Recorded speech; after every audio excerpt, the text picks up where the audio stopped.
डरावनी रातें YouTube channel पर आपका स्वागत है। भूत प्रेत पिशाच और शैतानों की रोमांचक कहानियां आपको इस चैनल पर सुनने को मिलती हैं।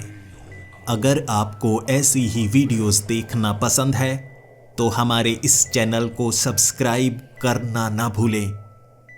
तो हेडफोन लगा लें, कमरे की लाइट्स ऑफ कर लें, क्योंकि ये वक्त हो रहा है डरने का।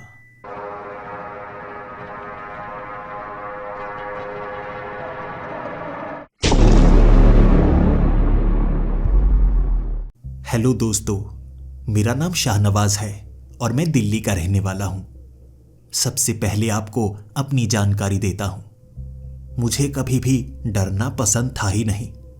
डर किसी को तब लगता है जब अकेलेपन का एहसास होता है, लेकिन मेरा सबसे अच्छा दोस्त खलील, जो कि मेरे पड़ोस में ही रहता था, दिन हो या रात मुझे कभी डर लगने ही नहीं देता था। मैं उससे पहली बार तब मिला था जब पहली कक्षा में था। तभी से उससे पक्की दोस्ती हो गई। अपनी क्लास में झगड़ा करना हो, चाहे स्कूल के बाहर झगड़ा करना हो, वो मेरा हमेशा साथ दिया करता था। जब हम किसी को पीटते तो भी इकट्ठे पीटते। कभी कभी 10 लोग हमें पीटने के लिए आते तो हम इकट्ठे ही पिटते। पिटने के बाद हम दोनों के चेहरे पर एक मुस्कुराहट हुआ करती थी। बड़ा अच्छा दोस्त था। उसने मेरे अंदर से डर खत्म ही कर दिया था और बचपन की असली मस्ती तो मैंने उसके साथ की है। बस पकड़कर घूमने के लिए निकल जाना और रात के 10 बजे जब घर पहुंचना, इकट्ठे डांट खाना और इकट्ठे पिटाई खाना। बस उसने मेरी जिंदगी को अच्छा बना दिया था। बुरी आदत कभी लगने ही नहीं दी। इस तरह हम कब 12वीं कक्षा तक पहुंच गए पता ही नहीं चल पा रहा था। जिंदगी हमेशा हसीन लगा करती थी। ऐसे लगा करता था जैसे उसने मुझसे दोस्ती निभाकर मेरी जिंदगी में नए मोड़ लाए हैं। एक बार हम दोनों इसी तरह घूमने का प्लान बनाकर शहर से बाहर निकलना चाहते थे। एक पुराना किला, जिसे देखने का शौक मुझे भी था, खलील को भी था, लेकिन वो पुराना किला था, टूटा फूटा सा। मैंने उसे कहा, वहां देखने लायक क्या चीज है? उसने कहा, वो किला भूतिया कहा जाता है, क्या पता वहां पर भूत नजर आ जाए। तभी मैं समझ गया, खलील देख, रात को मैं वहां रुकने वाला नहीं। तू पागल है। देख, अब्बू बहुत पीटेंगे। पिछली बार पता है ना, पीठ पर नीला नीला निशान डाल दिया था। खलील ने कहा, नहीं भाई देख, दिन के वक्त जाएंगे, दिन के वक्त वापिस आ जाएंगे। तुझे मुझ पर भरोसा है ना? जब भी वो ये शब्द कहा करता था, मुझ पर भरोसा है ना, मुझे उस पर भरोसा करना पड़ता था। और मैं ये भी जानता था, इसका मतलब यह है मुझे वहां पर रात को रुकना होगा। जब हम उस किले पर पहुंचे थे, दोपहर का वक्त हो गया था। जो खाना हम लेकर आए थे उसी खाने को खाया, जिसके बाद इंतजार करने लगे कब समय बीतेगा।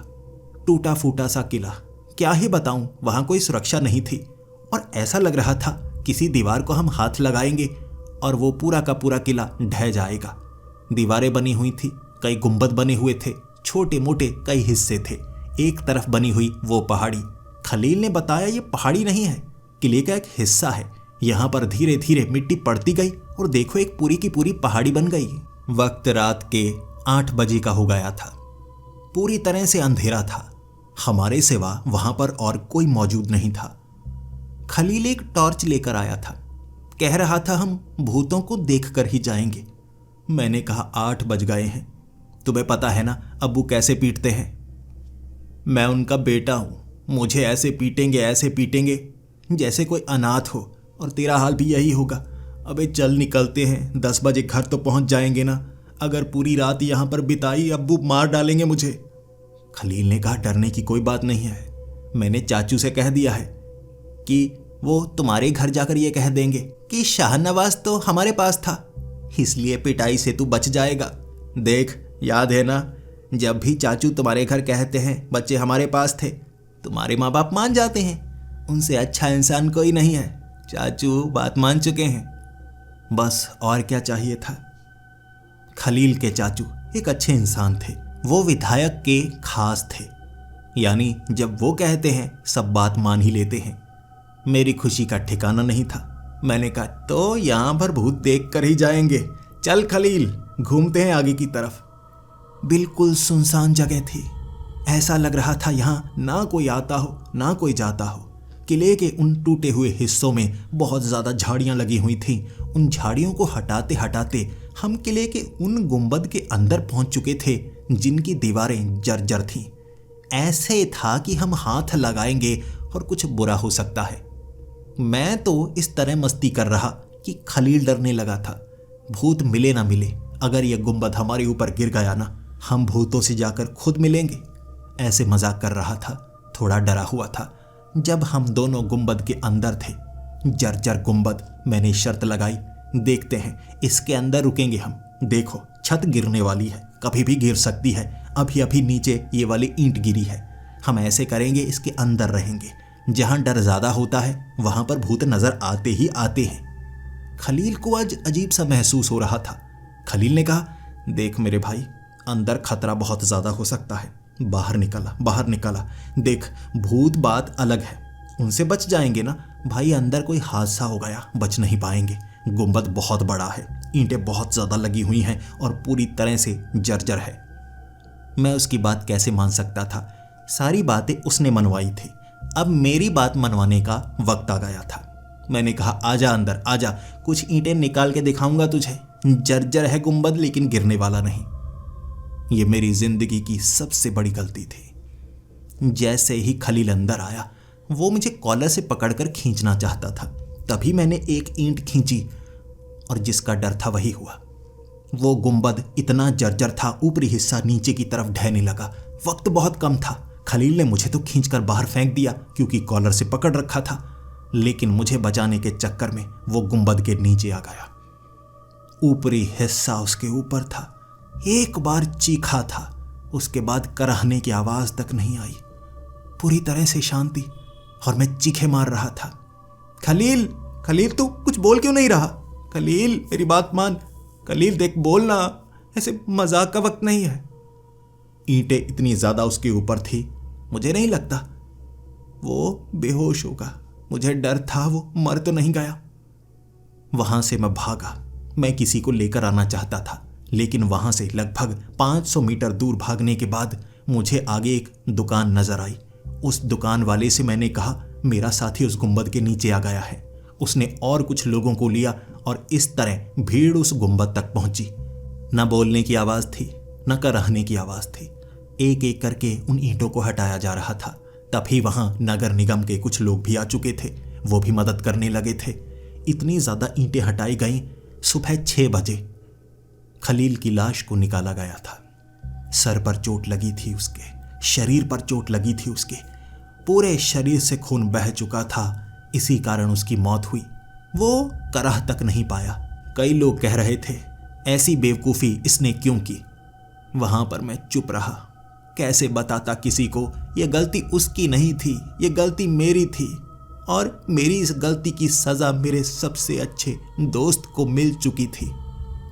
रो रो कर मेरा बुरा हाल था। और जब इस बात का पता घर तक लगा, मेरे पिता मुझे पीटना तो चाहते थे, लेकिन उनकी आंखों में भी आंसू थे। जानते थे मैंने भी अपने दोस्त को खोया है। इस तरह मैं बहुत मायूस रहने लगा था। खलील के जनाजे में मैंने आवाजें लगाई थी, खलील उठ जा मेरे दोस्त, तेरी मौत नहीं आई थी, मेरी मौत आई थी। तूने मुझे धक्का क्यों दिया? मर जाने देता ना मुझे, मर जाने देता मुझे, वहां नीचे आ जाने देता। तुझे तो कुछ नहीं होता ना मेरे दोस्त। कहाँ चला गया है? मुझे डर लग रहा है। मेरे दोस्त वापस आ जा, मेरे दोस्त वापस आ जा। बस रोता रह गया मैं, चीखता रह गया। कब्रिस्तान के बाहर खड़ा देख रहा था मैं। मेरे दोस्त को दफनाया जा रहा था और मैं कुछ नहीं कर पा रहा था। मजाक में कहा करता था, अगर मिलकर लोग मुझे जमीन में दफनाने की कोशिश करें तो बता क्या करेगा। मैं उससे कहता था, पूरी दुनिया को जला दूंगा, तुझे नीचे दफनाने नहीं दूंगा। आज उसे दफनाया जा रहा था और मैं कुछ नहीं कर पा रहा था। बस अपने बंधे हुए हाथ लेकर मैं घर आ गया। जिंदगी पहले जैसी नहीं थी। हर रोज सुबह उठा करता था और कहा करता था, खलील बाहर खड़ा है ना। मेरे उठने से पहले वो घर के बाहर आ जाया करता था। अब अकेलापन था। स्कूल में भी कुछ लोग मुझे आंखें दिखाते। साथ वाली क्लास के वो लड़के हमेशा से हमसे जलते थे। खलील की मौत से उन्हें कोई फर्क नहीं पड़ा था, बल्कि उन्हें जैसे खुशी हुई थी। मुझे चिढ़ा रहे थे, मुझे डरा रहे थे। मैं चिढ़ भी रहा था, मैं डर भी रहा था। इससे पहले ऐसा कभी नहीं होता था। अकेले घूमने में मुझे कभी मजा नहीं आता था, लेकिन अब मैं अकेला ही घूमा करता था। किसी और से दोस्ती करना नहीं चाहता था। कोई और मुझे पसंद आने वाला भी नहीं था। अकेले कभी शहर में तो कभी शहर के बाहर जाता। समय बीतता जा रहा था। लगभग 1 महीना हो गया था और मैं चाहता था एक बार दोबारा मैं वहीं जाकर आऊं। उसी किले के आसपास मेरा दोस्त वहीं मरा था ना। एक बार अपने गुनाहों की सजा खुद को देना चाहता हूं। पश्चाताप। मुझे लग रहा है ऊपर वाले को वहां जाकर मैं एक बार पुकारूंगा, शायद मेरी गलती माफ कर दी जाए। ये उसकी गलती नहीं, मेरी गलती थी। शाम का वक्त था और किले की एक दीवार के पास उस दीवार को देखते हुए अपने दोस्त को याद कर रहा था। तभी मेरी कलाई किसी ने पकड़ी थी। मेरी कलाई पकड़कर मुझे खड़ा कर दिया। सामने देखा मैंने, यह 70 साल का एक बूढ़ा फकीर था। फटे हुए कपड़े थे उसके, लेकिन मेरी आंखों में देखकर कह रहा था, तेरी मौत तो नहीं हुई ना, उसकी हुई है। मैं घबरा गया। मेरी आंखों के आगे ऐसा डर था। किसी फकीर को इतने करीब से मुझे पुकारते हुए मैंने कभी नहीं देखा था। और वो कह रहा था, मौत तेरी आने वाली थी, तू तो बच गया ना, लेकिन तेरी जगह वो कुर्बान हो गया। तेरी मौत थी वो जो उसने कबूल की है, इसीलिए हो सकता है तुझे सजा मिले, लेकिन तू खास है, तू चुना गया है। मैं देख सकता हूं आगे क्या घटनाएं होंगी, मैं देख सकता हूं, लेकिन अगर मैंने तुझे दिखाई तो यहीं मरने का मन करेगा तेरा। वो फकीर मुझे छोड़ नहीं रहा था, जबकि उसकी बातें मुझे डराई जा रही थी। हमेशा जब मुझे कोई डराता था ना, खलील भागा भागा आता था। वो मुझे बचा लेता था। अब कोई नहीं था मुझे बचाने वाला। मैंने हाथ का झटका मारा, उस फकीर से अपना हाथ छुड़ाया और मैं कहने लगा, क्यों परेशान कर रहे हो? तुम्हें देने के लिए मेरे पास कुछ नहीं है। उसने कहा, मुझे तुमसे कुछ नहीं चाहिए, तुम्हें बस सच बताना था। मौत तुम्हारी आनी चाहिए थी, लेकिन उसकी आई है। वो मासूम है, इसलिए तुम्हें उसके पास जाने की कोशिश तो करनी चाहिए। मैं बहुत ज्यादा डर गया। वो मेरे मरने की बात कर रहा था कि मैं अपने दोस्त के पास जाऊं, इसीलिए मैं वहां से भागा। मौत से कौन नहीं डरता? मैं पहले से ही डरपोक था। खलील के आने के बाद मेरे अंदर हिम्मत भर जाती थी, लेकिन अकेले मैं बहुत ज्यादा डरपोक था। उस फकीर ने मुझे ऐसा डराया कि मैं वहां से बड़ी तेजी से भागा। बस पकड़कर मैं घर पहुंच चुका था, लेकिन उसकी बातें अब भी कानों में गूंजे जा रही थी। पता नहीं क्यों ऐसी बातें थी उसकी। क्या वो सच में यही कह रहा था कि मुझे मरना चाहिए था? मैं उसे बेवजह ही मरने पर मजबूर कर गया। मैं अंदर था, उसने मुझे खींचा, इसलिए गुनहगार मैं हूं। वो बातें बार बार मेरे दिमाग में घूमे जा रही। वक्त रात के 12 बजे का हो गया था। नींद आ ही नहीं रही थी। डर लगे जा रहा था। बार बार मैं डरे जा रहा था। मेरा कमरा छत पर था, इकलौता कमरा। मेरे माँ बाप नीचे वाले कमरों में रहते थे। अकेले में ऊपर कभी कभी खलील को बुला लिया करता था। रात को हम बातें किया करते थे। अब भी मैं छत पर ही था। उसके बाद मुझे एक आवाज सुनाई दी। ऐसा लग रहा था जैसे उस कमरे के बाहर वाले दरवाजे पर कोई है जो मुझे पुकार रहा है। बार बार मेरा कोई नाम ले रहा था। शाहनवाज, शाहनवाज, क्या तुम हो? जरूरी काम है, दरवाजा नहीं खोलोगे? लेकिन ये आवाज ज्यादा ऊंची नहीं थी। ऐसा लग रहा था जैसे कोई काफी दूर से बोल रहा है, लेकिन बोल इस तरफ ही रहा है। मुझे लगा मुझे दरवाजा खोलकर देखना चाहिए। जैसे ही मैंने दरवाजा खोला, छत पर एक आदमी खड़ा था, बिल्कुल किनारे पर, मेरी तरफ घूर रहा। काले रंग के कपड़े पहने थे उसने। मुझे लगा चोर। मैंने चोर चोर कहना शुरू कर दिया। उसके बाद मेरी आंखों के सामने वो गायब हुआ। उसने छलांग नहीं लगाई छत से, बस वहीं से गायब हो गया। लाइट जलाई थी मैंने और वो गायब। मेरे माँ बाप ऊपर आ गए, पूछने लगे क्या हुआ। मैंने कहा, मेरे माँ बाप ऊपर आ गए, पूछने लगे क्या हुआ। तुम चोर चोर क्यों चिल्ला रहे थे? आस पड़ोस वाले भी छत पर चढ़ गए। मैंने कहा, वहां मैंने काले कपड़ों में एक आदमी को देखा। उन्होंने कहा, किस तरफ भागा? मैंने कहा, भागा नहीं, गायब हो गया। मैंने लाइट जलाई ना तो उसने छलांग लगाई, मैं उसी की तरफ देखे जा रहा था, वो तो धुएं की तरह गायब हो गया। मेरी ये बात सुनकर मेरे पिता कहने लगे, देख, कभी कभी सदमे में ऐसा होता है। तेरा दोस्त अभी अभी मरा है ना, तो ऐसी चीजें होती हैं जिंदगी में हमारे साथ। तो ऐसा कर, तू सो जा, ये सब सपने में हुआ होगा। मेरे पिता ने मुझे कमरे में भेज दिया। पड़ोसियों से भी बात कर ली कि बच्चा डर रहा है, लेकिन मैं कैसे किसी को बताता? वो डर नहीं था, एक अजीब सा भ्रम था। मुझे लग रहा है वो पूरी तरह से सच था, लेकिन कोई आंखों के सामने गायब कैसे हो सकता है? 2 बजे का वक्त था, मैं तो सोया हुआ था। अचानक मेरी नींद खुली। मुझे महसूस हुआ किसी ने मेरा दरवाज़ा खटखटाया है। बाहर से यहाँ तक आने का कोई भी और रास्ता नहीं था। नीचे वाले गेट से ही घर के अंदर आया जा सकता था, वरना दीवारों को फांदकर छत पर आया जा सकता था। लेकिन किसी ने जैसे दरवाज़ा खटखटाया हो, और मेरे कमरे का ही दरवाज़ा। मैं तो अब जाग चुका था। हो सकता है मुझे यह सपना आया हो और सपने में भ्रम हुआ हो, लेकिन दोबारा आंखों के सामने किसी ने दरवाज़ा खटखटाया, और दरवाज़ा इतनी ज़ोर से खटखटाया था, इतनी ज़ोर से खटखटाया था, मैं तो घबरा गया। मैं बेड पर बिल्कुल किनारे पर सिमट कर बैठ गया। फिर से दरवाज़ा खटखटाया किसी ने। तीसरी बार दरवाज़ा खटखटाया।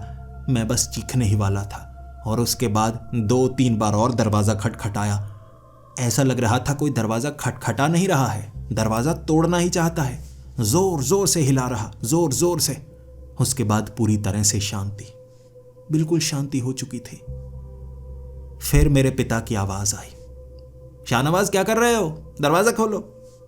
अपने पिता की आवाज़ का जवाब तक नहीं दे पाया। क्या ये मेरे पिता है जो मुझे इस तरह से डरा रहे थे? जल्दी से भागा, दरवाज़ा खोला। मेरे अब्बू बिल्कुल मेरे सामने थे। पूछ रहे, तो दरवाजे को मारे क्यों जा रहा है? मैंने कहा, मैं नहीं मार रहा था, कोई बाहर से इस तरह से हिला रहा था दरवाजे को, मुझे लगता है कोई दरवाज़ा तोड़ना चाहता था। अब्बू कहने लगे, शाहनवाज देख, मजाक का समय नहीं है, आधी रात हो चुकी है, तू ये कर क्या रहा है? और यहाँ कोई और तो आया हो नहीं सकता। तू इस तरह दरवाज़ा क्यों हिला रहा था? जब मैं उस तरफ सीढ़ियों पर खड़ा था ना, दरवाज़ा तब भी हिल रहा था। इसका मतलब कि दरवाज़ा अंदर से हिल रहा था। अब बता, यहाँ तेरे सिवा और कौन मौजूद है? मैंने अपनी आंखों से देखा है। अब्बू की ये बात सुनकर मैं थर थर कांपने लगा था। क्या ये सच हो सकता है? अंदर से किसी ने दरवाज़ा हिलाया था? मैं तो दरवाजे की तरफ ही देख रहा था। मुझे लग रहा था कि बाहर से किसी ने दरवाजे को हिलाया है। मेरी समझ में कुछ नहीं आया। अब्बू ने मुझे डांटा और मैं वहीं लेट गया। उसके बाद कोई आवाज़ नहीं हुई, लेकिन नींद भी नहीं आई। ऐसी भयानक रात थी वो। मुझे लग रहा था कुछ ना कुछ मेरे साथ हुआ है। और वैसे भी आज फ़कीर ने मेरी कलाई को पकड़ा था। ये जो फ़कीर होते हैं ना, ये काला जादू करते हैं, अजीब सा काला जादू। हो सकता है उस फ़कीर ने मेरे ऊपर कोई काला जादू कर दिया हो, जिस कारण ये सब हुआ। मुझे लगता है मुझे किसी मौलाना के पास जाना चाहिए, लेकिन जाऊंगा तो अब्बू कहेंगे कि तू बहुत ज़्यादा वहम करने लगा है। अरे क्या करूं, और जाऊंगा किसके साथ? खलील हुआ करता था तो कहीं जाने से डर नहीं लगता था, शर्म नहीं आती थी। उसके बिना अकेले मैं कहीं नहीं जा सकता। दोस्त मेरा कोई है नहीं। मुझे लगता है यह रात एक भयानक सपने की तरह थी जो निकल गई। दोबारा तो ऐसा नहीं होगा ना? अगले दिन जब मैं क्लास में था, खिड़की से बाहर झांक रहा था क्योंकि पढ़ाई में मेरा मन नहीं लग रहा। तब मुझे खिड़की के बाहर काले कपड़ों में वैसा ही आदमी नजर आया था, पेड़ के नीचे, दिन की रोशनी में। लेकिन उसका चेहरा साफ नहीं था। ऐसा नहीं था कि उसने चेहरा छिपाया हुआ हो, लेकिन उसका चेहरा देखा ही नहीं जा रहा था, धुंधला धुंधला सा। अपने साथ बैठे एक लड़के को मैंने कहा था, वो देखो कितना अजीब आदमी। वो मुझ पर हंसने लगा। कौन सा आदमी? वहाँ तो सिर्फ पेड़ है। 2-3 और दोस्तों को मैंने कहा था कि ये आदमी कल मुझे रात को छत पर नजर आया था। सबने मेरा मजाक बनाया। हर कोई कह रहा था कि वहाँ पर कोई मौजूद नहीं है, लेकिन मुझे तो वो आदमी साफ साफ नजर आ रहा था। और अब तो मुझे डर भी लगने लगा था। बाकियों को ये आदमी क्यों नहीं नजर आ रहा? शायद बाहर से ये आदमी दरवाज़ा खटखटा रहा था, लेकिन मेरे अब्बू को ये आदमी नज़र नहीं आया। जब स्कूल से छुट्टी हुई, मैं घर की तरफ आ रहा था। मुझे एक खंबे के पास वो आदमी मुझे घूरता हुआ नजर आया। मैं उसकी आंखें तो देख पा रहा था, लेकिन उसका चेहरा धुंधला था। ऐसा नहीं कि चेहरा ढका हो या कुछ लगाया हो, लेकिन जैसे ही उसके चेहरे की तरफ नजर पड़ती, उसका चेहरा पहचान में नहीं आता, जैसे सर चकराने लगता। लेकिन उसका शरीर देखा जा सकता था। किसी और को वो आदमी नजर नहीं आ रहा था। तब मुझे झटका लगा जब एक लड़की उसके आर पार से निकल गई। तब मैं समझ पाया, ये कोई भ्रम नहीं है, ये भूत है जो मेरा पीछा कर रहा है। कोई जिन है जो मेरे पीछे पड़ गया है। उस फकीर ने कुछ न कुछ ऐसा किया है। अब मुझे ये नजर आता रहेगा क्या? भागा मैं घर की तरफ, और रास्ते में वैसा आदमी मुझे कई बार नजर आया। रात को छत पर सोने से डर लगने लगा था, इसीलिए मैं अब्बू के साथ ही सोया। लेकिन दरवाज़ा अचानक रात के वक्त खटखटाया गया। मेरे अब्बू उठ गए, मेरी तरफ देखने लगे कि तुमने ये दरवाज़ा खटखटाया। मेरी अम्मी जागी नहीं थी, लेकिन अब्बू ने दरवाज़ा खोला। घर के अंदर का दरवाज़ा आखिर कोई कैसे खटखटा सकता है? बाहर वाला दरवाज़ा तो बंद करके रखा था ना। रात भर ऐसा होता ही रहा, दरवाज़ा कोई खटखटाता रहा। उसके बाद मैंने उस दरवाजे के बिल्कुल पास अंदर खड़े उस आदमी को देखा, काले कपड़े में। मैं चीखा था, जिसके बाद मेरे अब्बू फिर से उठे और मेरे अब्बू कह रहे, क्या हुआ? मैंने कहा, कमरे में वो आदमी है, कोने में लगा हुआ, वो देखिए। वो आदमी मेरे अब्बू को भी नजर नहीं आया, लेकिन मेरे अब्बू ने उस समय मुझे डांटा नहीं। अब्बू हमेशा मेरी गलती पर मुझे डांटते हैं, लेकिन रात के बाद उन्होंने मुझे डांटा नहीं, बल्कि प्यार से सहलाने लगे। शायद वो समझ रहे थे कि मेरे दोस्त की मौत के बाद मुझे कोई सदमा लगा है, लेकिन मेरे पीछे कुछ ना कुछ तो था। इसका इलाज मुझे करवाना ही था, वरना मेरी जिंदगी हराम हो जाएगी। मैंने ये सोचा। स्कूल में बार बार वो काला आदमी नजर आया, लेकिन सिर्फ एक ही नहीं, कई कोनों में वैसे आदमी मुझे नजर आ रहे थे, और मैं हर बार डरता। किसी को दिखाता, वो देखो एक जिन्न है, चेहरा देखने में नहीं आ रहा, चेहरा अजीब सा है, लेकिन कोई मेरी बात पर यकीन ही नहीं करता। अगर किसी चीज को कोई और देख ना पाए, सिर्फ आप ही देख पाएं, तो आप क्या करेंगे? किसी के सामने कुछ कह भी नहीं पाएंगे। घर आकर अम्मी के सामने मैं टूट गया। मैं अम्मी को कहने लगा, अम्मी देखो अम्मी, मुझे जिन्नात नजर आ रहे हैं, कई जिन्नात, वो मुझे पकड़ कर ले जाएंगे। एक फकीर ने मेरी कलाई पकड़ी थी और कहा था, तुझे भी अपने दोस्त के पास जाना होगा, तुझे अपने दोस्त के पास जाना होगा, मार डालेंगे जिन्नात, मुझे मार डालेंगे। अब्बू को मेरी बातों पर यकीन हो गया, क्योंकि पिछले कुछ दिनों से जैसे घर में आवाजें आ रही थी चलने की, अब्बू को वो सुनाई देती थी, लेकिन नजर कोई नहीं आता था, नजर मुझे आता था। जिसके बाद अब्बू मुझे एक मौलाना के पास लेकर गए। मौलाना ने कई आयतें पढ़ी, जिसके बाद कह दिया, अब तुम्हें कोई जिन्नात नजर नहीं आएंगे। लेकिन रात को वो काले कपड़ों में आदमी मुझे फिर से नजर आए, जिनका कोई चेहरा नहीं था। चेहरे पर नजर डालो तो सर चकराने लगता था, अजीब सा दृश्य था वो। अगले दिन फिर से हम मौलाना के पास गए और उन्होंने कहा, जो तुम्हें नजर आ रहा है वो कोई जिन्न या जिन्नात नहीं हो सकते, कुछ और है। हो सकता है ये तुम्हारी आंखों का धोखा हो, लेकिन मैं कैसे बताता, मेरे साथ सच में कुछ हो रहा है। उन्होंने कहा, अगर तुम उस फकीर को दोबारा ढूंढ पाओ तो उनसे बात करने की कोशिश करो, लेकिन अगर सच में तुम्हें काले कपड़े में लोग नजर आते हैं, पहले तुम्हें खुद यकीन करना होगा, सच में कोई तुम्हें नजर आता है। कहीं ऐसा तो नहीं कि तुम्हारे दिमाग में एक भ्रम सा पैदा होना शुरू हो गया है, बिल्कुल झूठ सा। हमारा दिमाग जब ऐसी हरकतें करने लगे, समझ लेना चाहिए कि पागलपन का दौरा पड़ रहा है। हो सकता है बच्चे, तुझे पागलपन का दौरा पड़ रहा हो, किसी डॉक्टर को दिखाना चाहिए। मेरे अब्बू और ज्यादा डर गए, लेकिन मुझे यकीन था, मुझे जो नजर आ रहा है वो मेरी आंखों का धोखा नहीं है। मैं पागल नहीं हो रहा, ये जिन या जिन्नात ही हैं, जैसा मैंने किताबों में पढ़ा है, और अब मुझे सच साबित करना था। रात के वक्त छत पर जाना चाहता था, मेरे अब्बू मान नहीं रहे थे। मैंने कहा, अब्बू अब मैं डरने वाला नहीं, अब मैं किसी से नहीं डर सकता। जैसे खलील ने मुझे बिल्कुल बिना डर वाला बनाया था, मैं वैसा दोबारा बनूंगा। अपने कमरे में छत पर बाहर मुझे चलने की आवाज आई। मन कह रहा था बाहर मत निकल, लेकिन मुझे सच जानना ही था। हिम्मत करके मैं अपने कमरे से बाहर निकला। बाहर मुझे वो आदमी चलता हुआ नजर आया।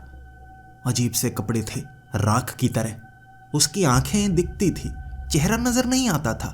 न याद रहता, न समझ में आता, सर चकराने लगता। लेकिन मैंने उसकी आंखों में देखना शुरू कर दिया। मैं उसे डराना चाहता था। वो जो भी है, मेरा भ्रम है, एक झूठ है, मुझे पता करना था। मैं उसकी आंखों में देखता गया, वो मेरी आंखों में देखता गया। बिना डरे मैं वहीं पर रहा।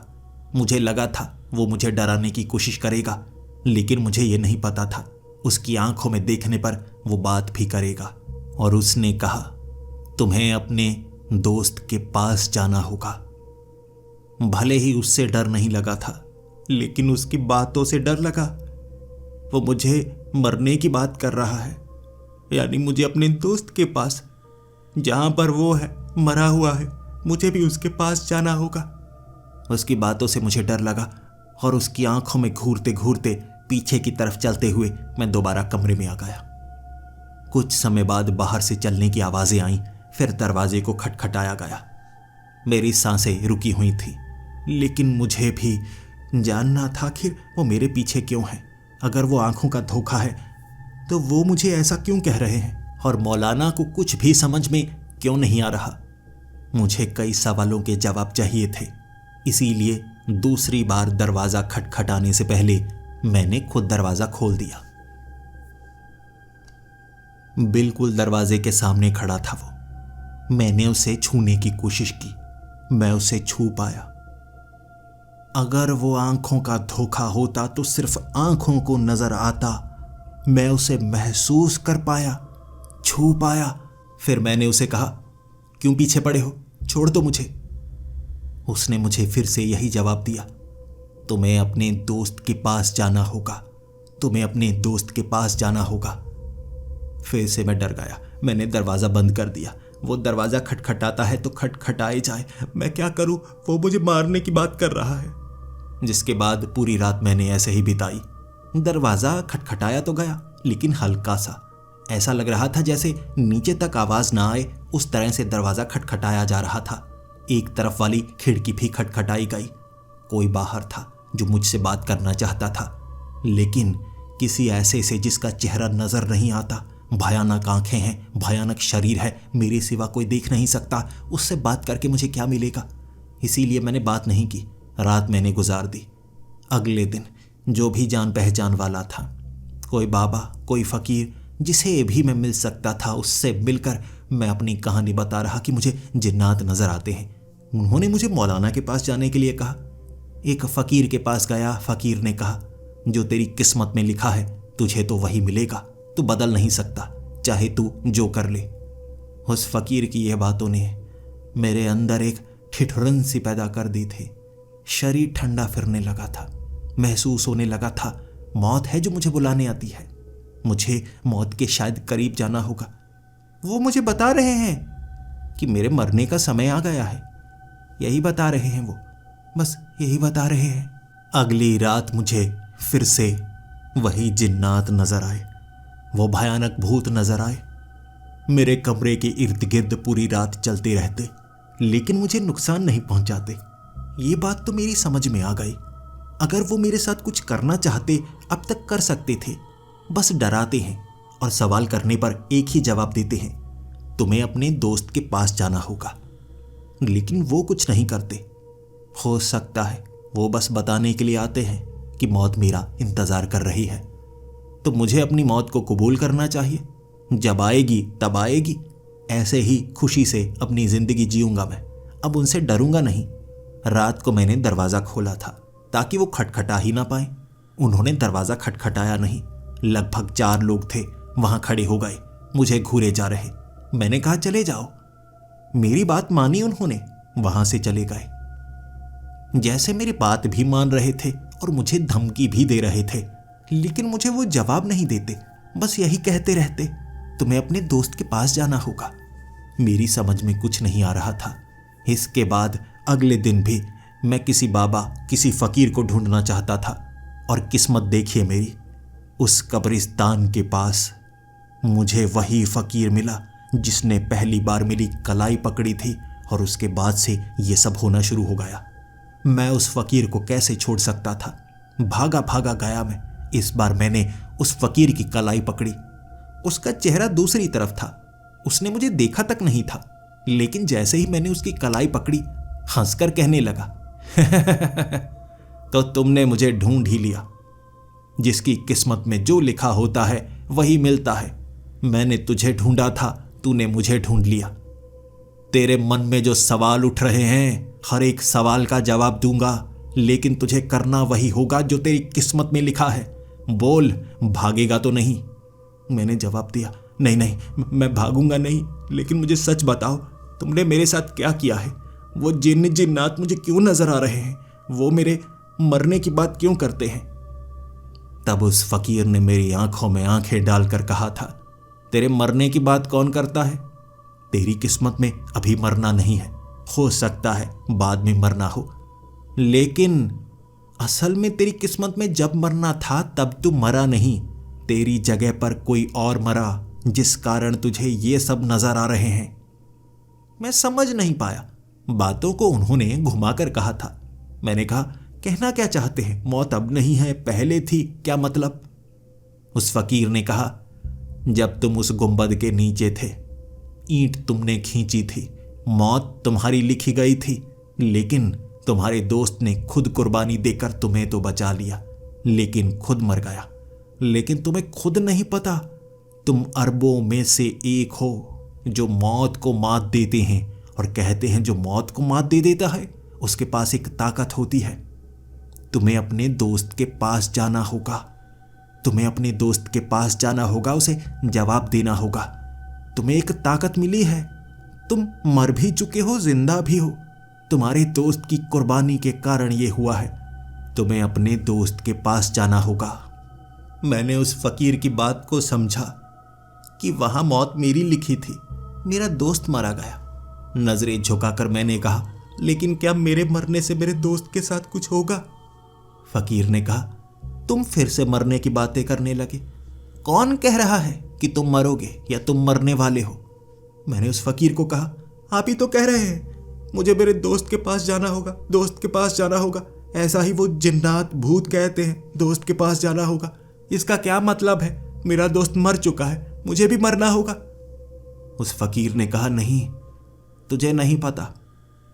तेरी किस्मत ने उस कब्र में जगह बनाई थी, लेकिन तेरा दोस्त वहां चला गया, तूने किस्मत को मात दी।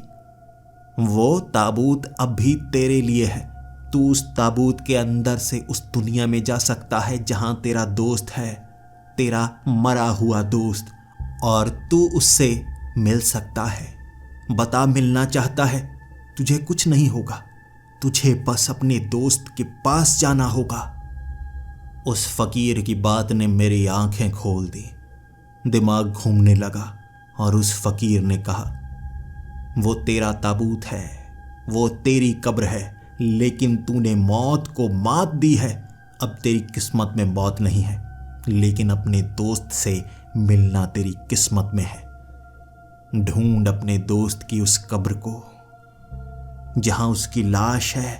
उस ताबूत में तुझे जाना होगा, और वहां से तू उस दुनिया में जा पाएगा जहां पर तेरा दोस्त है। तेरी किस्मत तुझे बुला रही है। रात को तुझे जो नजर आते हैं वो मरे हुए लोग तुझे उसी कब्र का रास्ता दिखाएंगे। चले जाना उनके पीछे, खोदना अपने दोस्त की उस कब्र को, खोदना। जब ताबूत निकलेगा उसके अंदर से रास्ता होगा। मैं एक पल के लिए हैरान था। मैंने कहा, लेकिन खलील की लाश को तो ऐसे ही दफनाया गया, कोई ताबूत नहीं था। उस फकीर ने कहा, वो खड्डा, वो ताबूत सिर्फ तुझे नजर आएगा। तू उन चीजों को देख सकता है जिसे कोई और नहीं देख सकता, क्योंकि तेरी किस्मत में मौत आ चुकी है, तूने बस मात दी है। पहचान खुद को, पहचान अपनी किस्मत को। छोड़ दे मुझे, जाने दे मुझे और अपनी किस्मत को अपना। मैंने उसकी कलाई छोड़ी। मेरी आंखों के सामने वो इतनी तेजी से भागा जैसे कोई चोर हो। लेकिन उसकी भागने की रफ्तार उसकी उम्र के साथ मिल नहीं रही थी। बड़ी तेजी से भागा और कहाँ चला गया पता ही नहीं चला। जितने में मैं कुछ सोच पाता उतने में वो दूर जा चुका था। फिर मैं वापिस आ गया। सवालों के जवाब तो मुझे मिल चुके थे। आधी रात को ये बातें मेरे दिमाग में घूमे जा रही थी। मैंने दरवाजा खुला ही छोड़ा था। वो लोग मुझे अब भी नजर आ रहे थे, लेकिन अब मेरे पास जवाब मौजूद थे। वो एक अजीब सा जिन्न या मुर्दा, जैसा कि उस फकीर ने बताया था, वो मेरे सामने खड़ा मेरी आंखों में आंखें डालकर देख रहा। मुझे डरा नहीं रहा था। मुझे बस उसने यही कहा, तुम्हें अपने दोस्त के पास जाना होगा। इस बार मैंने उसे कुछ अलग कहा। कैसे जाऊं उसके पास? क्या तुम मुझे उसके पास लेकर जाओगे? क्या तुम मुझे मारोगे तो नहीं? उसने जवाब दिया, चलो मेरे साथ। तुम्हारी किस्मत में अभी मौत नहीं लिखी है। वो आगे आगे बढ़ने लगा और बाकी भी वैसे ही जिन्नात आगे आगे चलने लगे। मैं उनके पीछे पीछे। कुछ तो पेड़ों में गायब हो जाते, कुछ खंभों में गायब हो जाते, तो कुछ जमीन के नीचे चले जाते। कुछ जमीन से निकलते भी, पेड़ों से निकलते भी, कई घरों से निकलते मुझे नजर आते। रात के अंधेरे में उस एक जिन्न का पीछा कर रहा था, जिसे मैं मुर्दा भी समझ रहा। चलता गया और वो मुझे उसी कब्रिस्तान में लेकर गया जहां पर मेरे दोस्त खलील को दफनाया गया था। रात के वक्त मैं कुछ ऐसा करूंगा मुझे खुद यकीन नहीं था, लेकिन मुझे लगा ये मुझे करना चाहिए। उस कब्रिस्तान के अंदर वही वाली कब्र जो मेरे दोस्त की थी, उसके आगे वो आदमी खड़ा हो गया और हाथ का इशारा करके कहने लगा, यहां पर तुम्हारा ताबूत मौजूद है। तुम्हें ताबूत में जाना होगा, खोदो इसे। उसके कहे अनुसार मैंने जमीन को खोदना शुरू कर दिया। पास पड़े फावड़े से मिट्टी को मैं खोदने लगा तो मुझे ऐसे महसूस हो रहा था जैसे मेरे शरीर में ताकत आ गई हो। मिट्टी को बड़ी आसानी से उखाड़ उखाड़ कर एक तरफ मैंने ढेरी सी बना दी थी। तब मुझे सफेद कपड़ों में लिपटी हुई अपने दोस्त की लाश नजर आई थी, लेकिन आसपास ताबूत, लोहे का चमकदार ताबूत नजर आया। ऐसा संभव हो ही नहीं सकता। मैंने अपनी आंखों से देखा था, मेरे दोस्त को जब दफनाया जा रहा था कोई ताबूत नहीं था। हमारे यहां ताबूत में लाशों को नहीं दफनाया जाता, कपड़े में लपेट कर लाशों को दफनाया जाता है, लेकिन यहां तो कुछ ऐसा नहीं था। उस ताबूत की तरफ इशारा करके मुझे उस आदमी ने कहा था, ये तुम्हारा ताबूत है, ये तुम्हारी कब्र है, तुम्हें इस लाश के साथ लेटना होगा। जब तुम इसके साथ लेट जाओगे तब तुम अपने दोस्त के पास चली जाओगे। मैंने आंखें बंद कर ली।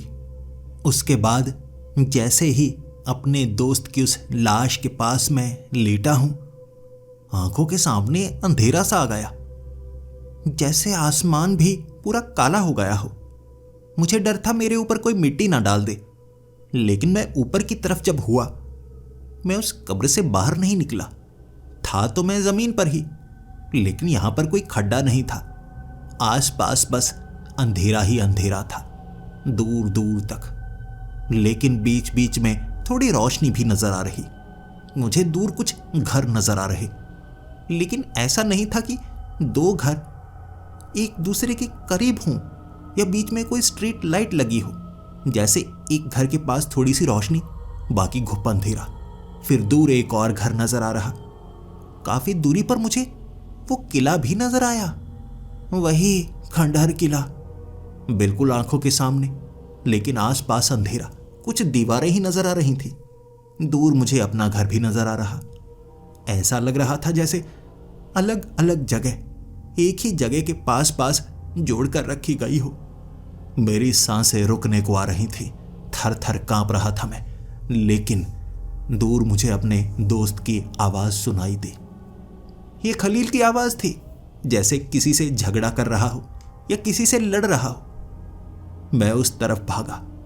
मेरी किस्मत में जो था मैं अपनी किस्मत से छीनने के लिए जा रहा था।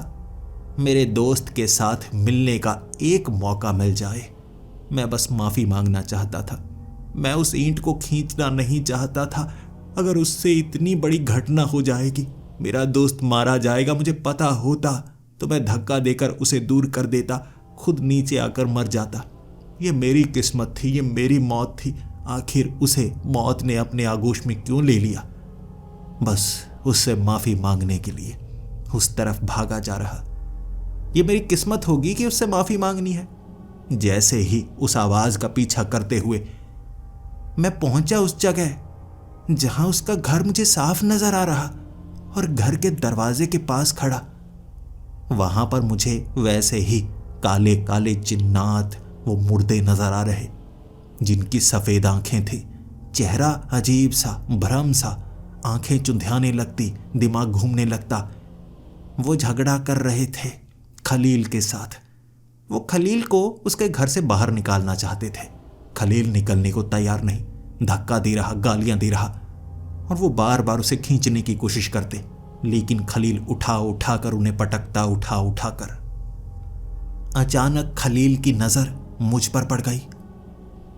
वहां सन्न होकर खड़ा हो गया था वो। आसपास वो जिन्नात भी मेरी तरफ देखने लगे और उन्होंने खुद रास्ता दे दिया ताकि मैं निकलकर अपने दोस्त के करीब जा पाऊं। उसकी आंखें नम भी हो चुकी थी। मुझे देखकर वो भौचक्का भी। फिर रोने लगा और कहने लगा, तू भी मर गया? तुझे क्या हुआ? तू कैसे मर गया? मैं भागा भागा उसे गले से लगाना चाहता था। जैसे ही मैं उसके करीब पहुंचा, उसने मेरे सर पर मुक्का मारकर मुझे नीचे गिरा दिया। फिर देने लगा मुझे गालियां, ढेर सारी गालियां। उसकी गालियां भी अच्छी लग रही थी, लेकिन इतनी ज्यादा भी नहीं। गालियां दिए जा रहा, अपने पैर से मुझे पीटे जा रहा। साले तेरे कारण मरा हूं, तू भी मर गया। मैंने उसको कहा, मैं मरा नहीं हूं, बस तुझसे मिलने के लिए आया हूं। उसने कहा, साले मर कर आने की क्या जरूरत थी? इतना भी क्या प्यार? माना कि तुझे बचाने के लिए अब मुझे मरना ही था। वो पूरा का पूरा गुंबद नीचे आ गया, लेकिन तुझे बचाया ना, कुर्बानी दी, तू भी यहां आ गया। मैंने कहा, मैं मर कर नहीं आया हूं। मेरी किस्मत में मौत थी तो ये जगह मेरी है, तेरी किस्मत में नहीं थी, इसीलिए बस तुझसे मिलना मेरी किस्मत में है। अपने उस ताबूत का इस्तेमाल करके मैं यहां पर आया हूं, बस आखिरी बार तुझे मिलने के लिए। मुझे माफ कर दे मेरे दोस्त, मुझे माफ कर दे। तुझे मैं मरवाना नहीं चाहता था, लेकिन मैं तो मस्ती कर रहा था, गलती हो गई ना, हमसे गलती होती है ना। उसने मुझे बालों से पकड़ लिया, मेरी पीठ पर बैठ गया और बालों को खींचकर मुझे दर्द दे रहा। यहां कोई भी जिन्नात या भूत मुझे नुकसान नहीं पहुंचा रहा, मेरा दोस्त मुझे पीट रहा था। उसका भी यह गुस्सा था। अपना गुस्सा शांत करने के बाद मैं उठा और उसने मुझे गले से लगा लिया। उसे छू पा रहा था, उसे देख पा रहा था, उससे दूर जाने का मन नहीं था। मैंने उसको कहा, तू इनसे झगड़ा क्यों कर रहा था? उसने कहा, मुझे नहीं पता, मुझे अपने घर में रहना है। ये मुझे खींचकर कहीं और ले जाने की कोशिश कर रहे थे, लेकिन मुझे यहाँ रहना है। जानता हूँ मैं मर चुका हूँ, लेकिन जहाँ बाकियों को खींचकर घसीट कर ले जाया जाता है, मैं वहाँ नहीं जाना चाहता। सब कहते हैं कि तुम्हारी किस्मत में मौत नहीं थी, तुम्हें एक खास जगह जाना होगा जहाँ तुम्हें ढूंढा जा सके। कौन ढूंढना चाहता है भाई? कोई जिन्न है क्या? ऊपर वाला है? कौन ढूंढना चाहता है मरने के बाद मुझे? तकरीबन 30 जिन्नात थे वहां पर। हर एक ने उंगली ऊपर की तरफ कर दी। वो मेरी तरफ इशारा कर रहे थे कि मैं उसे ढूंढ पाऊं, वो ऐसी जगह ले जाना चाहते थे। मैं अपने दोस्त की तरफ देख रहा, वो मेरी तरफ देख रहा।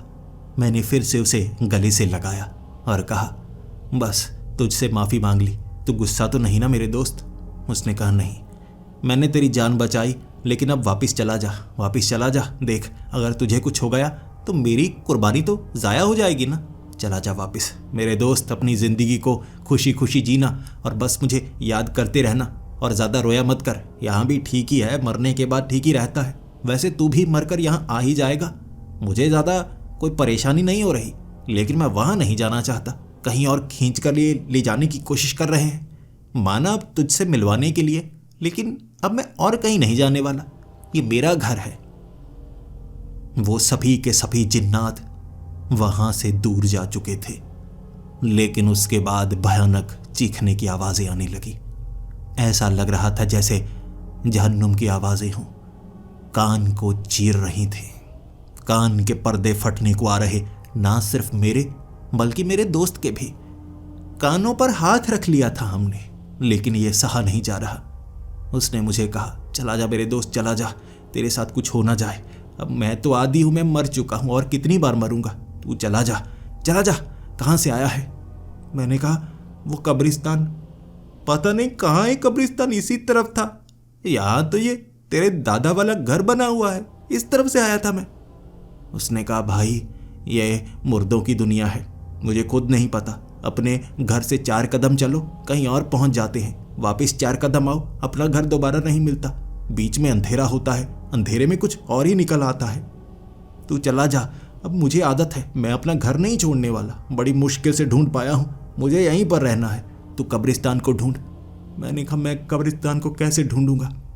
आवाजें बहुत ज्यादा थी और उन आवाजों में कुछ ऐसी आवाजें जो कह रही थी, हम तुम्हें मार डालेंगे, तुम जिंदा नहीं बचोगे, तुम्हें मार डालेंगे।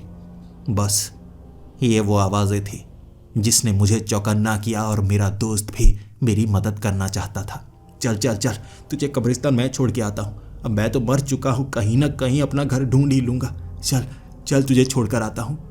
मेरा हाथ पकड़े मेरा दोस्त उस अंधेरे में मुझे वो कब्रिस्तान की तरफ ले जाना चाहता था। अब वहां पर सफेद कपड़ों वाले लोग थे।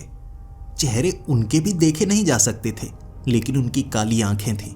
वो हमें पकड़ना चाहते थे, हमें करीब से पकड़ने की कोशिश करते, लेकिन वो चलकर हमारा पीछा कर रहे, जबकि हम भाग पा रहे।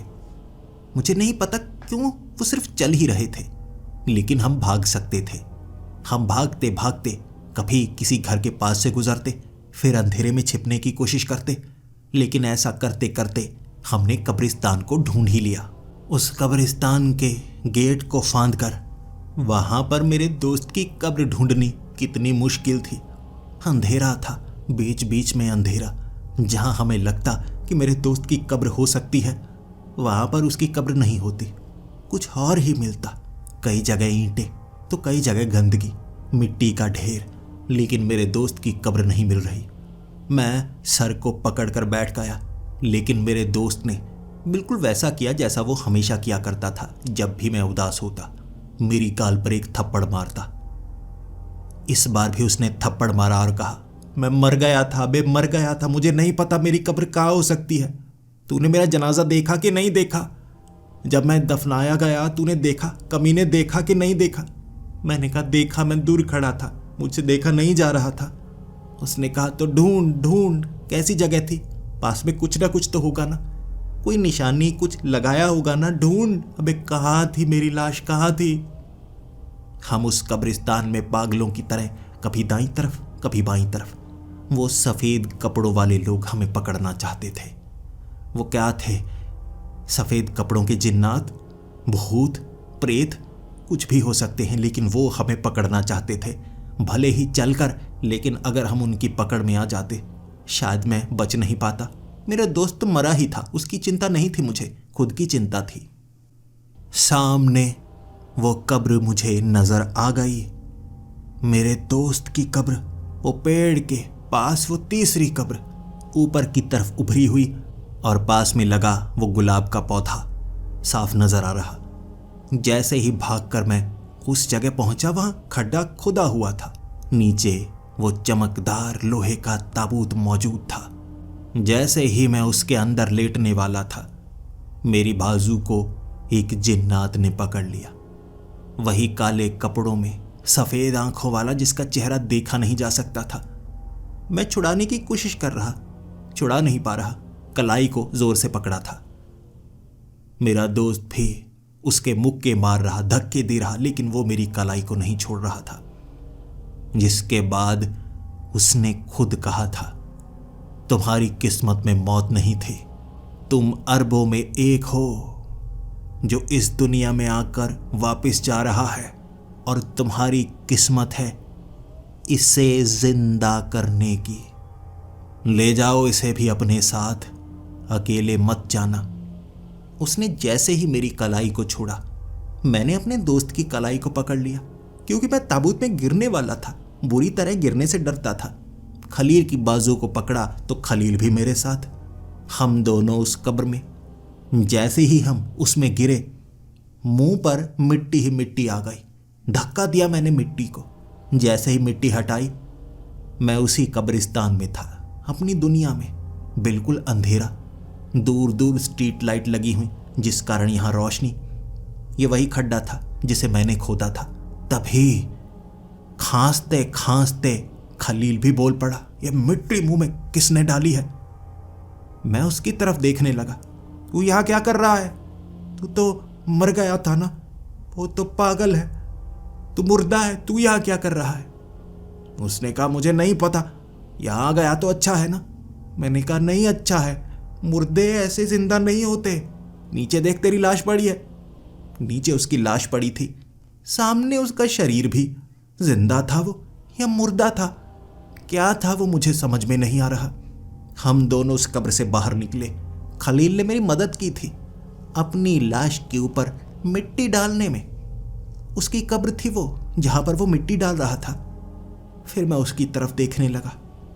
वो कहानियां सच तो नहीं जब मुर्दे जिंदा हो जाते हैं, मार डालते हैं। उसने मेरी गाल पर जो खींच कर थप्पड़ मारा, फिर कहा, मुझे नहीं पता, लेकिन अब मैं यहां आ गया हूं, मुझे लगता है मैं जिंदा हो गया हूं। मैंने कहा, ऐसे कैसे? ऐसे थोड़े ना कोई जिंदा होता है। उसने कहा, मुझे नहीं पता। कहा ना उसने, अरबों में एक कोई खास, तो मैं जिंदा हो गया। उस कब्रिस्तान में बैठकर अपने सर को खुजा रहा था मैं। खलील को उसके घर लेकर जाऊंगा तो हालात कैसे पैदा होंगे? एक मुर्दा जिंदा हो गया है। लोग डरते डरते क्या पता मर ही जाएं। पूरी रात मैं कब्रिस्तान में रहा था। हर चीज हमने पहले से ही डिसाइड की, क्या क्या करना है। खलील को मैंने अहमदाबाद भेजा था बस के जरिए। वो जिंदा था। 2 दिन तक उसी कब्रिस्तान में छिपा रहा। फिर मुझे समझ में आया वो जिंदा हो चुका है, तो अहमदाबाद भेजना पड़ा। वहां एक ढाबे पर काम करने लगा। लोगों को क्या बताते, सरकार को क्या बताया जाता? उसका तो डेथ सर्टिफिकेट भी बन गया था। मेरी समझ में कुछ नहीं आ रहा, तो ये तरीका सही लगा। 1.5 साल बाद उसके माँ बाप को मैं समझा पाया था कि खलील जिंदा है, लेकिन ये सवाल का जवाब मैं कैसे दे सकता था कि कैसे? हर कोई सामने था जब उसकी लाश को दफनाया गया था, लेकिन अपने बेटे को देखकर खलील की अम्मी ने उसे गले से लगा लिया। सवाल दागे जा रहे थे, जवाब क्या देते? हमारी कहानी को हर कोई पागलपन ही कहता है। खलील आज भी जिंदा है, मेरे साथ यहीं पर काम करता है, लेकिन पहचान बदल कर। मैं किसी को क्या बताऊं? जो घटना हमारे साथ घटी है वो अरबों में से एक बार होता है। शायद किसी और को भी कभी इसका सामना करना पड़े। मैं बस उसे बताना चाहता हूं, क्या हो सकता है जब आपकी किस्मत की मौत किसी और को मिल जाए। मेरी ये कहानी सिर्फ एक डरावनी कहानी नहीं है, एक ऐसा किस्सा है जिसमें दुख भी है, जिसमें करिश्मा भी है कुदरत का। और शायद यह सबसे अजीब कहानी है जो मैंने सुनी है या किसी को सुनाई है।